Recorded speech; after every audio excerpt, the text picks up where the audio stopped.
Alright guys, welcome back to Formula 1 news, and with all the drama the last couple of days about the Red Bull strategy, the Mercedes strategy, and how everything went down at Zandvoort, Ferrari honestly were kind of lost in the sauce a little bit, right? They were barely even mentioned during the Dutch Grand Prix yesterday, largely because their pace was practically non-existent. Leclerc gets a podium at the end thanks to the safety car and Mercedes' decision to put Hamilton on the mediums and keep him on the mediums at the end of the race. But where exactly has Ferrari's pace gone? Carlos Sainz reckons that the team has made some massive mistakes again with the pit stops, but Mattia Binotto says, look, the pit stops don't concern me, it's the fact that the pace has dropped off a cliff. Very much intrigued to your thoughts in the comment section below. Hit the like button if you enjoy, subscribe if you are new as always, I would greatly appreciate it. It's weird this Ferrari because in qualifying they were still very competitive this weekend. Of course they probably should have had pole. Leclerc will feel because, I mean, of course, well, he messed up his sector 2 on his lap that almost had him pole by 21 thousandths of a second. Now it must be said that Sainz obviously was much slower in the race than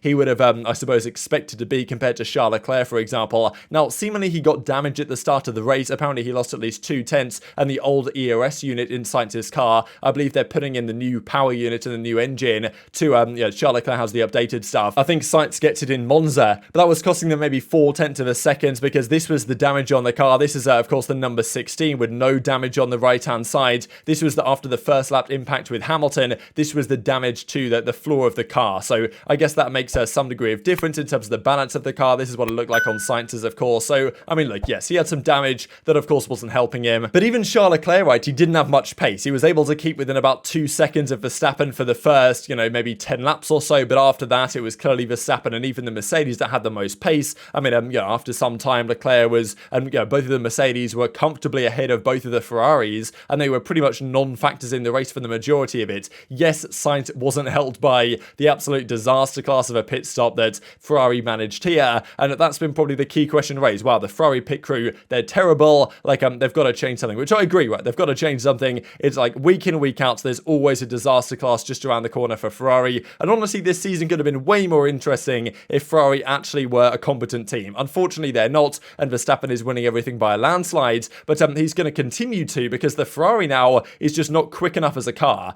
Is it because of this new technical directive? Is it something else? Who knows? But the Mercedes will, I'm sure, take so much confidence away from this weekend because, yes, they didn't get the race win, but previous races, right, Mercedes, let's say back at Silverstone, for example, they had to rely on Verstappen having his kind of floor issues, like he got damage to his floor, Verstappen, and ended up battling for P7, and then they had to rely on, one of the Ferraris making a strategic error, or they just had to rely on Hamilton having crazy pace around Silverstone to drag that Mercedes potentially to what could have been a P2 or win if, of course, the safety car that came out at the end doesn't really help Hamilton in that particular race. But at the time, it's like, well, you've got to beat both Ferraris and you've got to beat both Red Bulls if you're Mercedes to try and win. Now it's like the Ferraris are just easy cannon fodder for Mercedes in race pace, and it's only the Red Bull of Max Verstappen that is the real challenge for race wins around circuits where the Mercedes actually works well, because Perez, of course, hasn't been on the case either. But that's not, of course, the only Ferrari issue. Like Nico Rosberg was not holding back at all, and he straight up states even Formula 2 or Formula 3 teams do a better job at their strategy and pit stops than Ferrari. Like, it is remarkable how every weekend there is something. Their strategy here wasn't too bad, but it was just the Sainz pit stop, which was an absolute disaster. So, like, I mean, yeah, I don't know. They maybe have more scrutiny on them than other teams do, and it's not like Mercedes had a flawless race in terms of strategy either at the end of it. But Ferrari, they are, of course, always under the cosh for this type of stuff, and Nico Rosberg is,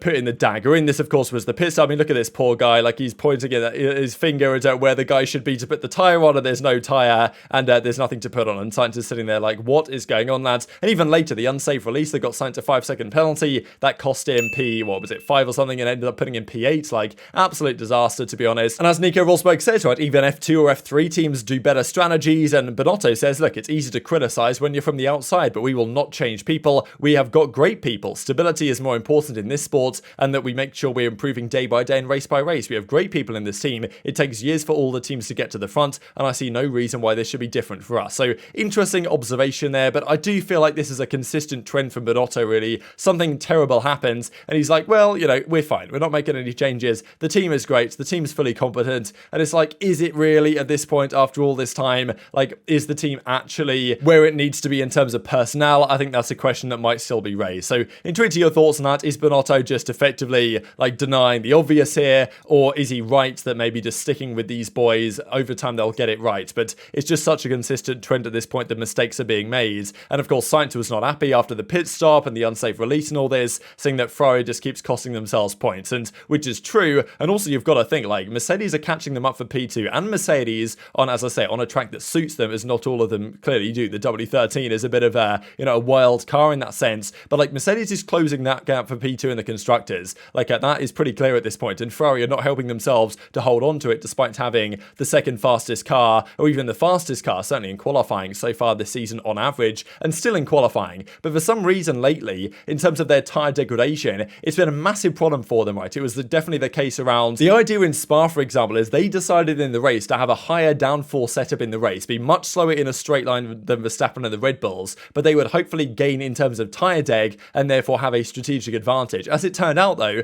Verstappen had less downforce on his wings and better tyre deg, because the idea is you have more downforce on the car, the tyre slides around less because there's more force on it from the vertical plane, and therefore like the tyre degrades less and less rubber gets worn off, whereas less downforce could potentially mean more sliding, more degradation. Now they've got the worst of both worlds there, and it was the same story here. Their tyre degradation again was bad in the Netherlands. Mercedes probably had the best tyre deg of anyone, right? I mean, the fact that they could keep that hard tyre on good pace for a long period of time was pretty impressive, and the Ferraris were obviously just straight up struggling. Like Leclerc was able to keep with Verstappen for a fair few laps, but then dropped back a fair bit and was losing a good few tenths of seconds per lap to Verstappen, largely because his tyres were falling off the pace. So this is what Matteo Binotto has to say, right? He's kind of saying, yes, the pit stop was a disaster, it was chaotic or whatever, but really it's the pace of the car that's the issue right now for the Ferraris. Like, in terms of quali, they can still be there or thereabouts, but in race pace, they just get outdone by the Mercedes and certainly the Red Bulls, to which point the podiums are even a challenge for them now. Now, Matteo, thank you for talking to us through the middle of the race, telling us what was going on. You've ended up with Charles on the podium. What were the key factors that made Ferrari's race today? I think as first, the key has been the fact that we have not been fast enough, because I think we could have, if you look at the quali pace of yesterday, we were hoping for a better result today, but the speed and the performance of the car was not great for all the race long, especially on the medium and the hard, which is something which somehow has affected our result. A bit unlucky maybe with Charles at the pit stop under safety car because he's just pitted, but I don't think that would have been enough. So not as good in terms of, now it's 3 races in a row from Hungary and Spa here, that I think we are not exploiting maybe the full potential of the car, or there is something wrong that we need certainly to address. Okay. Something wrong. But we did have the rule change, didn't we, at Spa? The technical directive, the rule change on the floor. Could that have something to do with the car hasn't been very quick since? No, nothing to do. Honestly, I know there have been a lot of rumors on that, but that's not the point. As I said already, in Hungary we were not great enough.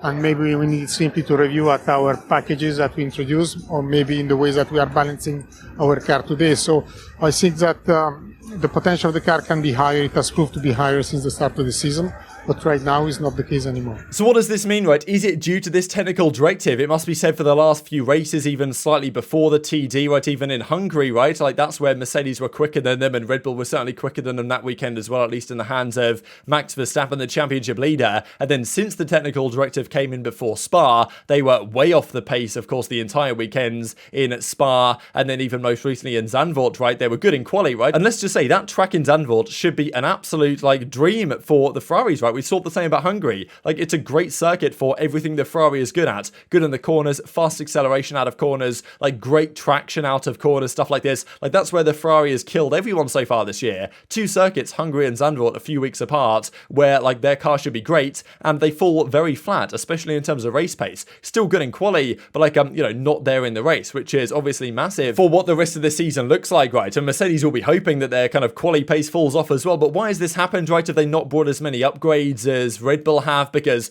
like we usually see as the season progresses, it's the development war. Red Bull have pushed on, Mercedes have pushed on, Ferrari, maybe they haven't pushed on enough, right? And their car now has fallen back off the pace a little bit. And if they're not competitive in a race around Zandvoort, then like where are they going to be competitive, right? Because I mean, it's not like any other track really suits their car theoretically better than this one, but apparently they're just going to be off the pace now. Who knows? They can be good in quali still, but in terms of race pace, they're going to have to find another way or find some solution to this tyre degradation that that's been killing them the last couple of races. And that's the thing, even as Max Verstappen, the winner, says at the end, like, I expected Mercedes to be a little bit slower, and I expected Ferrari to be a little bit faster, right? He says that, like, he thought Ferrari would be better than they actually ended up being, but they were significantly worse than expected. So definitely intrigued to your thoughts on this. Is Bonotto right about what he says? And is the key issue here really the actual speed rather than the strategy and the decision making that is going on within that Ferrari camp? But just to mention this also, because it does seem like there's going to be some special race suits here for the Ferrari boys come Monza. People are saying this looks like a white suit, but of course, because there's no saturation here, it could also be, I think some people have said it should be yellow. So we'll see about that, but it might be a yellow race suit instead of a red one for the Ferrari boys next time out. But, you know, unfortunately for them, the Red Bulls are probably going to run rampant. But very much intrigued to your thoughts in the comment section below. Hit the like button if you enjoyed, subscribe if you're new, take care, and I'll see you next time.